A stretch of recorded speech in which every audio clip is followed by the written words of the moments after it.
Recrutement. Vos besoins ont des solutions vidéo avec Décideur TV, le studio.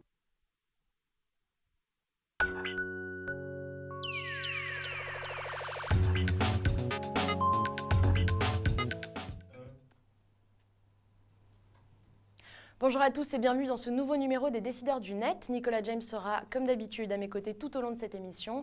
Je vous rappelle qu'elle est en direct sur le site de Décideur TV, du Journal du Net, mais aussi sur Offre Média. Vous pouvez donc poser toutes vos questions à notre invité tout au long de cette émission. Alors aujourd'hui, nous avons le plaisir d'accueillir Laurent Geoffrin, directeur de la rédaction de Libération. Bonjour Laurent. Plaisir réciproque. Voilà, j'ai même pas eu le temps de le dire, mais bienvenue sur notre plateau, c'est un plaisir. Merci. Vous êtes diplômé de Sciences Po et du Centre de formation des journalistes. Vous commencez votre carrière à l'AFP en 1977. En 81, vous rejoignez Libération pour la première fois. J'étais pas née, effectivement. Okay. En 88, vous êtes appelé par Claude Perdriel pour prendre la tête du Nouvel Obs. C'est le début des allers-retours. On va voir que ce n'était pas le dernier. Oui. Voilà. En 96, vous revenez à Libération, cette fois en tant que directeur de la rédaction. En 99, vous êtes rappelé par Claude Perdriel pour reprendre les rênes du Nouvel Obs. En 2006, vous succédez à Serge July comme directeur de la publication de Libé dans le cadre du plan de relance du journal à l'époque. En mars 2011, vous revenez pour la troisième fois au Nouvel Obs. Et en mars dernier, vous démissionnez de votre poste de directeur du Nouvel Obs pour devenir éditorialiste. Et depuis le 12 juin, vous êtes de nouveau à Libération. Alors la question qu'on se pose, c'est quoi de neuf depuis votre grand oral ? Quoi de neuf à Libé ? Ouais. Mais on prépare un projet pour la rentrée, donc pour l'instant les choses, je reprends contact avec l'équipe, c'est important. Donc je vois tous les services et puis on commence à agiter les projets. D'accord. Mais ils seront importants. Ça fait combien de temps là ? Ça fait 5 jours ? 5 jours. Ouais, c'est tout frais. Donc, oui, puis je fais des éditos, bon, je travaille, quoi, mais il faut écouter aussi les gens d'abord, parce qu'il y a eu une crise très très grave à Libération, très difficile, avec un conflit avec les actionnaires. Et l'équipe a travaillé, elle a cherché en même temps à élaborer de nouveaux projets. Donc il faut que je me pénètre de ça avant de produire un plan avec mon ami Fnagel. Et ça, on fera ça au mois de septembre. Donc c'est un été studieux, de réflexion. On a senti à l'annonce de votre nomination, la rédaction était un peu fataliste après tous les soubresauts qu'il y avait eu récemment. On se disait, voilà, bon, il revient, on va voir ce qui va se passer. Est-ce que vous sentez malgré tout aujourd'hui de l'enthousiasme dans vos premiers contacts avec les différents collaborateurs ? Les gens sont fatigués, franchement.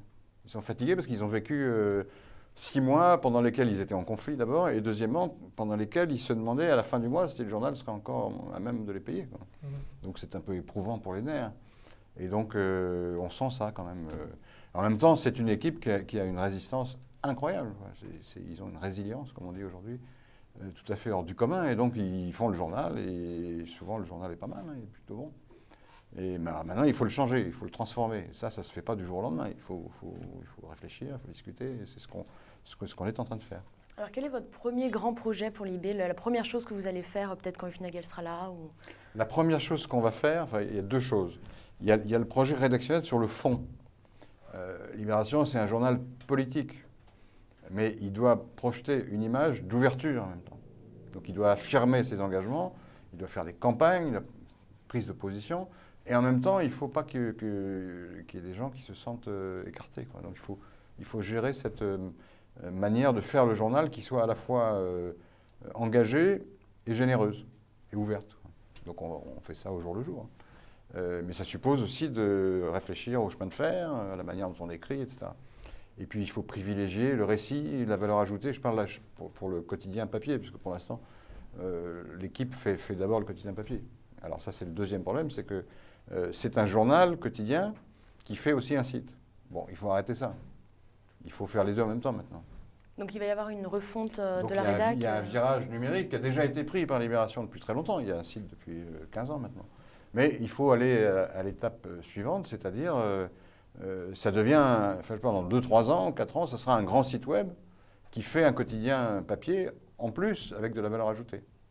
Ce qui n'est pas du tout le fonctionnement actuel. Quotidien papier qui serait plus dans une dimension, du coup, magazine, avec une prise de recul. Oui, mais pas magazine au sens froid du terme. Ça ne marche pas, c'est tous les jours.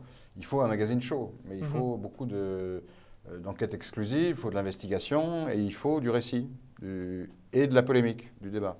Tout ça suppose une évolution. C'est des choses que Libération sait faire, hein, tout ce que je viens de dire là. Mais il faut se concentrer sur un certain nombre d'objectifs qui correspondent bien à ce qu'est le journal. et qui correspondent bien à la nouvelle donne, c'est-à-dire l'information sur le net est chronologiquement prioritaire. Ça ne veut pas dire qu'elle l'est en général, mais chronologiquement, en tout cas, elle l'est forcément. Et donc, ce qui est aujourd'hui souvent dans le quotidien devra passer sur le net dans le quotidien papier. Parce que toute la difficulté, c'est que tout le monde sait bien que l'évolution va vers l'information sur support numérique, tous les supports numériques. Mais aujourd'hui, comme dans beaucoup de journaux d'ailleurs, le modèle économique est différent. Le modèle économique vient à 70% ou 75% du print, par la publicité ou par la vente en kiosque ou par l'abonnement. Donc on ne peut pas dire, bon, on arrête le papier et puis on fait que du net. Parce que si on fait ça, on est en faillite complète. L'un des grands axes de ce projet, justement, c'est la fusion des rédactions. Oui. On sait que les journalistes de presse écrite ont parfois un peu de méfiance, pour ne pas dire de la défiance vis-à-vis du web. On voit qu'actuellement, la mutation du monde ne se passe pas toujours très bien. On le voit actuellement au monde où il y a des difficultés. Bien sûr, oui. Justement, quels sont les premiers retours que vous avez des rédactions par rapport à ça? Est-ce que vous sentez qu'ils sont tous prêts à écrire pour le web? Il n'y a pas d'opposition. D'accord. Enfin, en tout cas, il n'y a pas d'opposition exprimée. Peut-être qu'au fond d'eux-mêmes, il y en a qui ne sont pas tout à fait d'accord. Mais le scepticisme des journalistes ne vient pas du fait qu'ils doivent travailler sur le net, parce que ça, c'est une chance formidable.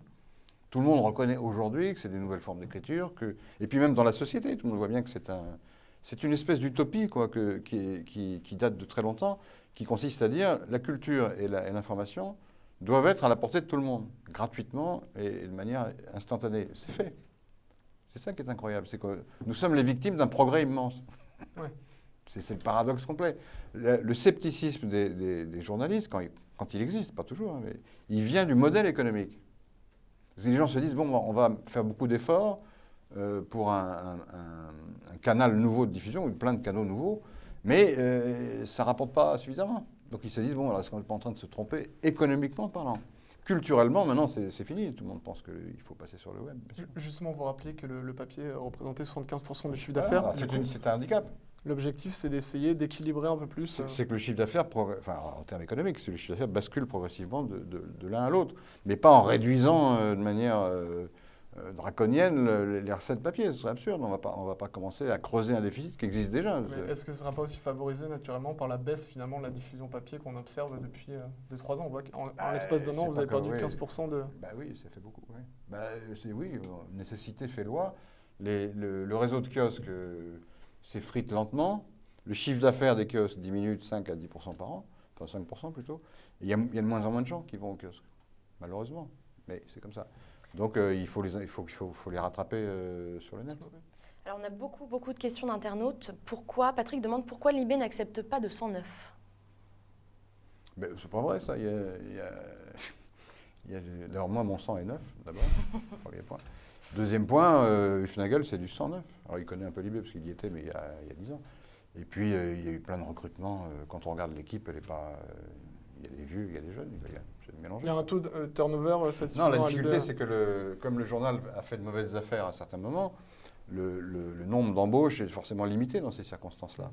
Justement, vous ne pouvez pas embaucher indéfiniment alors que vous n'avez pas l'argent. Est-ce que les 14 millions qui ont été levés vont 18. permettre... Oui, mais 4 millions qui ont permis d'épurer les dettes. Il y a une partie de cet argent qui sera consacrée à... de recruter des... Non, mais il y a d'abord qui vont être absorbés par les pertes, par la force des choses. Et les pertes ne sont pas négligeables aujourd'hui.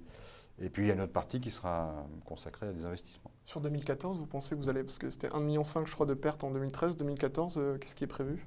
Ça s'est un peu aggravé, malheureusement, parce que la publicité a baissé, parce que la diffusion a diminué. Et puis le coût, lui, n'a pas diminué. L'objectif, c'est de renouer avec la croissance en 2015. Vous pensez y arriver? La croissance du chiffre d'affaires? Oui, en tout cas, l'équilibre. Si on le stabilise, c'est déjà pas mal. Oui, l'équilibre. Bruno Ledoux a annoncé... Oui, on veut arriver à un équilibre en 2015. L'année, dans 2 ans. Quoi. Ouais. C'est possible, mais ça passe par un sacrifice terrible, c'est qu'on va réduire les effectifs.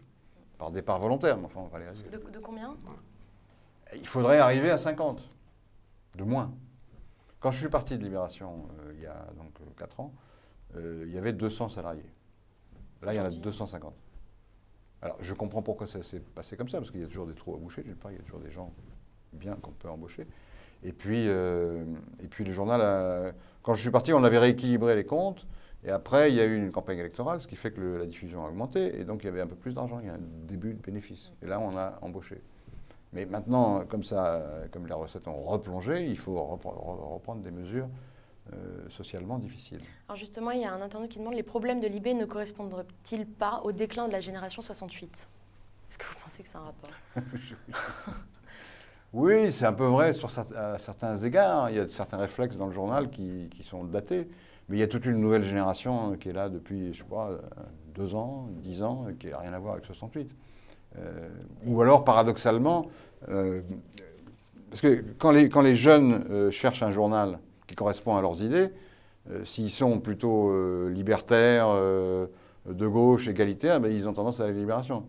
Et donc, donc il y a de moins en moins de jeunes ces libertaires, valeurs, égalitaires. Vous entendez qu'il y a de moins en moins de jeunes Non, il y en a pas mal. Au contraire, mais ils viennent à l'IB. Et donc, ils font perdurer cet esprit, d'une certaine manière.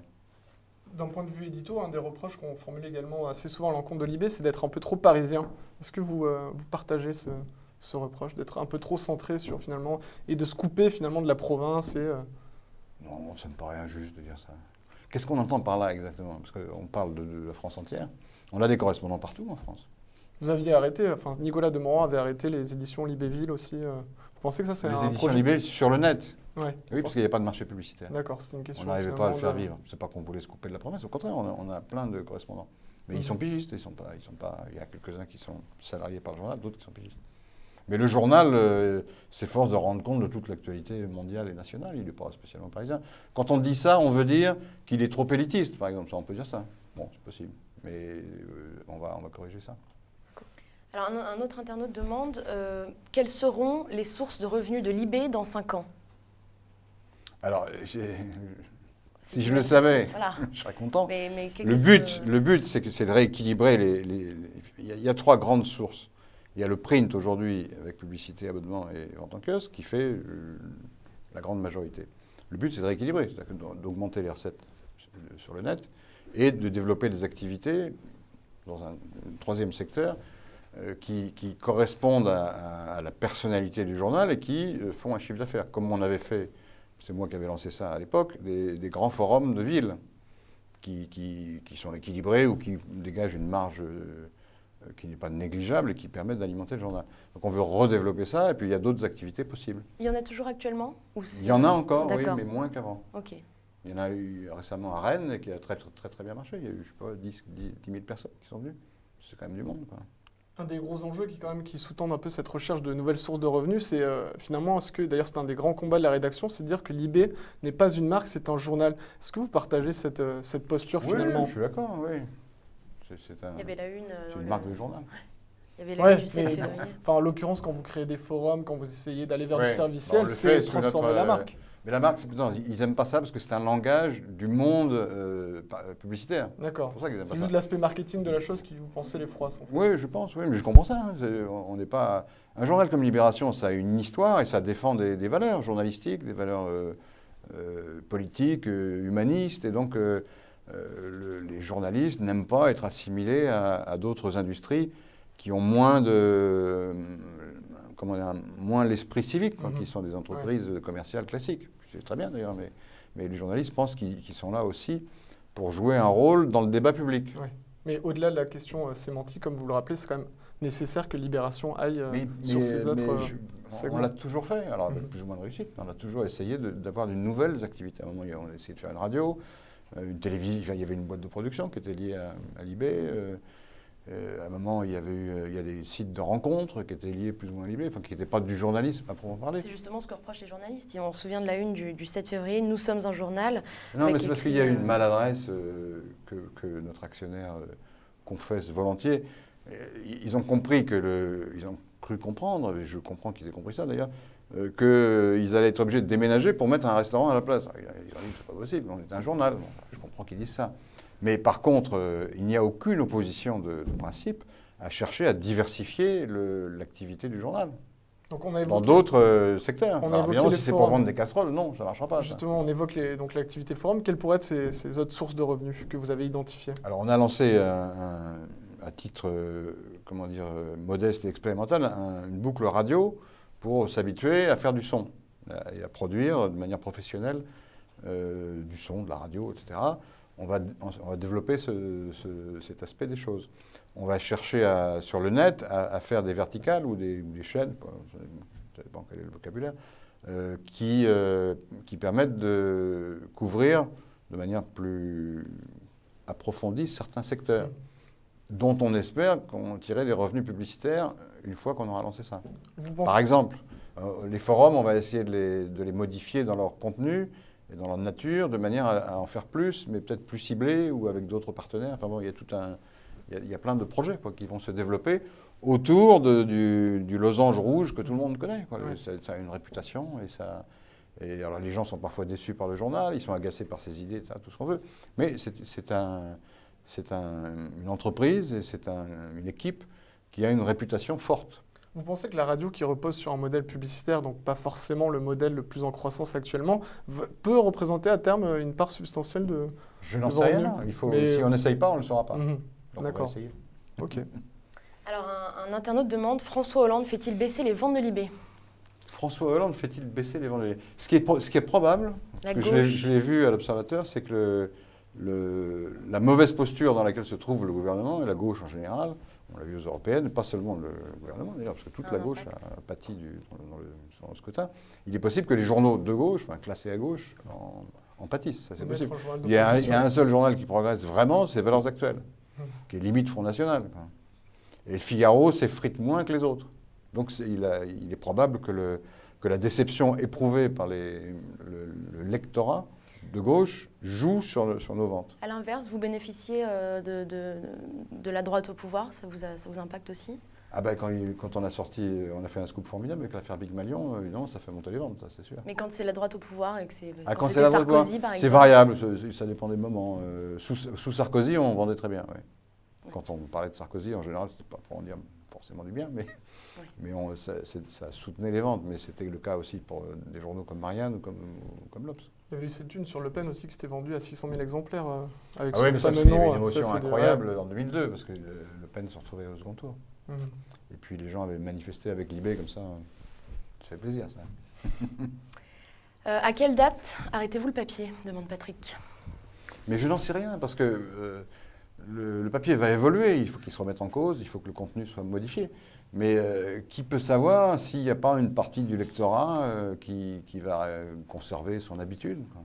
Mais ce sera probablement quelque chose de plus haut de gamme, parce que c'est cher déjà, et puis avec une mise en scène plus travaillée, avec un aspect et un contenu beaucoup plus, comment dire,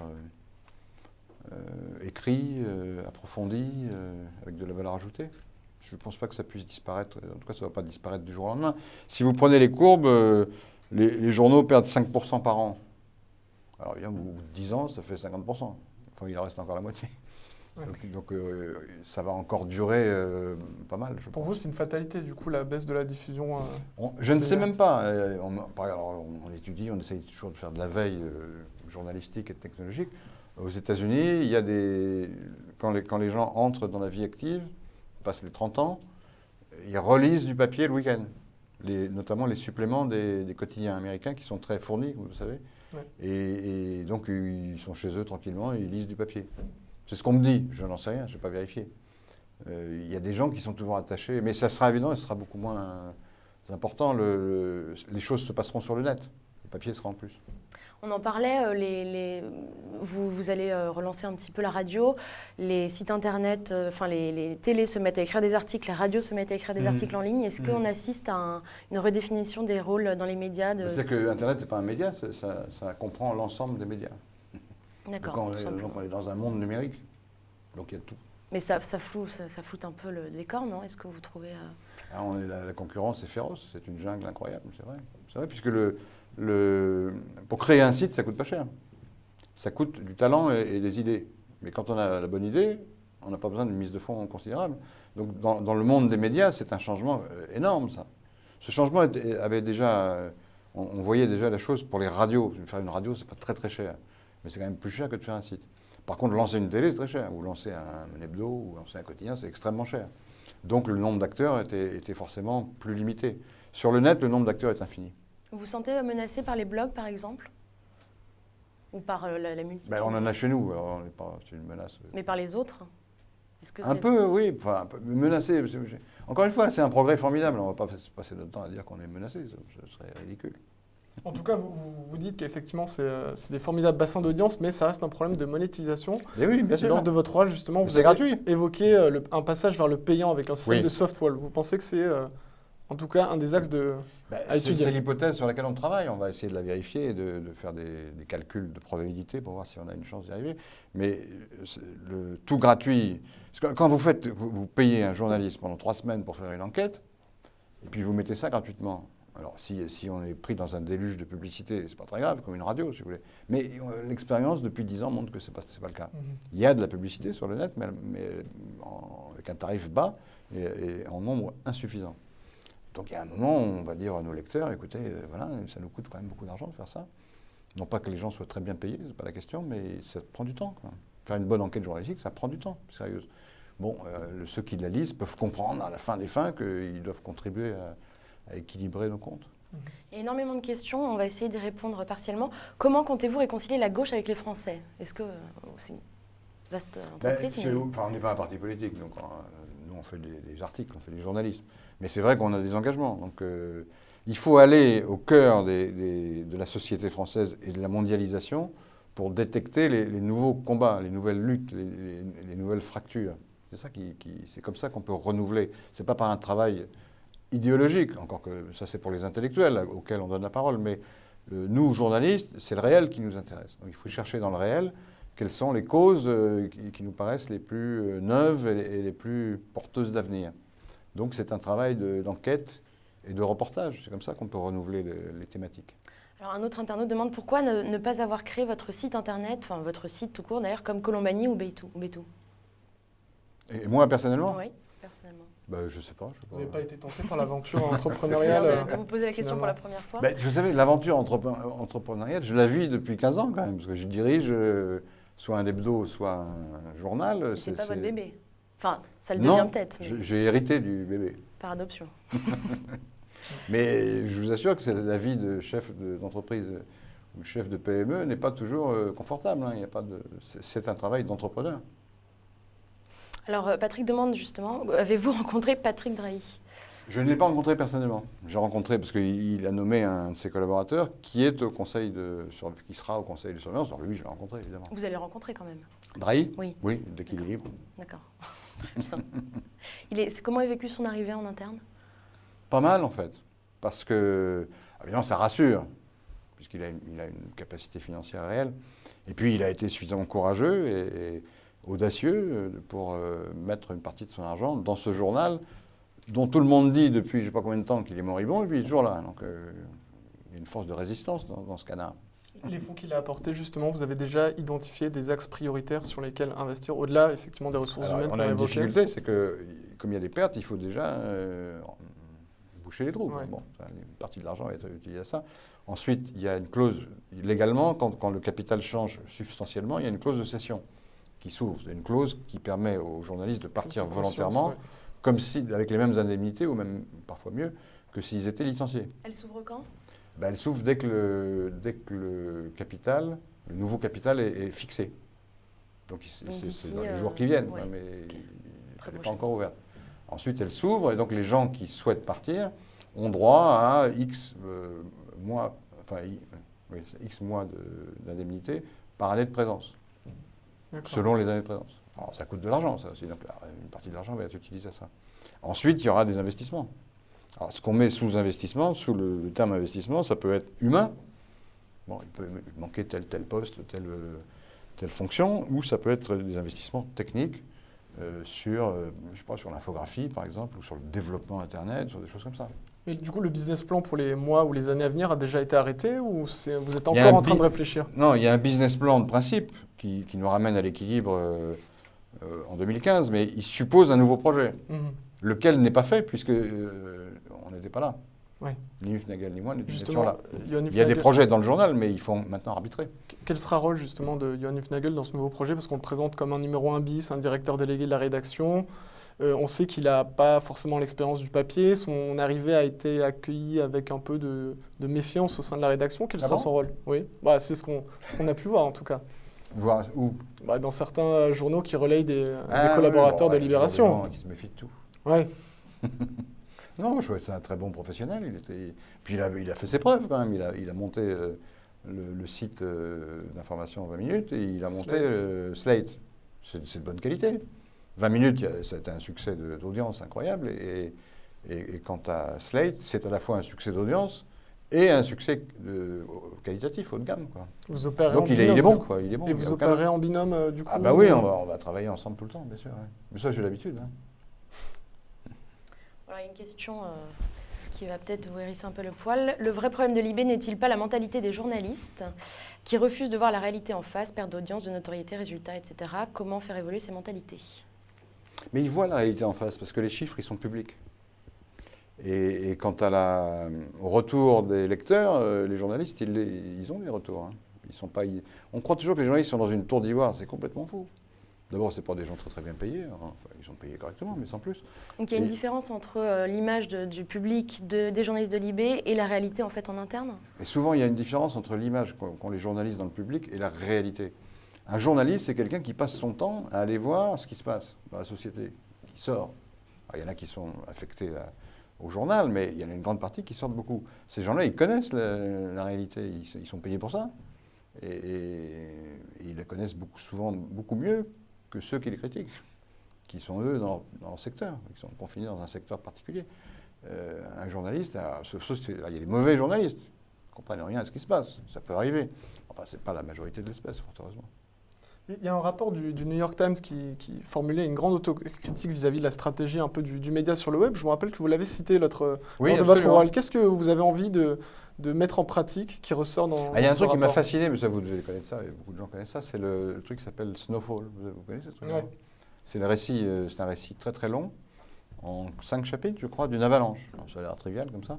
C'est absolument passionnant, et c'est une écriture journalistique qui n'est pas nouvelle, parce que le multimédia, elle a toujours eu, mais c'est très très bien fait, quoi. C'est très, très bien lu. Il y a des infographies, il y a des petites vidéos, et c'est très élégant. C'est pas criard, et ça vous raconte la vie de ces skieurs qui ont été pris dans cette avalanche, qui est une expérience que beaucoup de gens ont pu risquer à un moment ou à un autre de leur vie. Et c'est haletant. Ouais.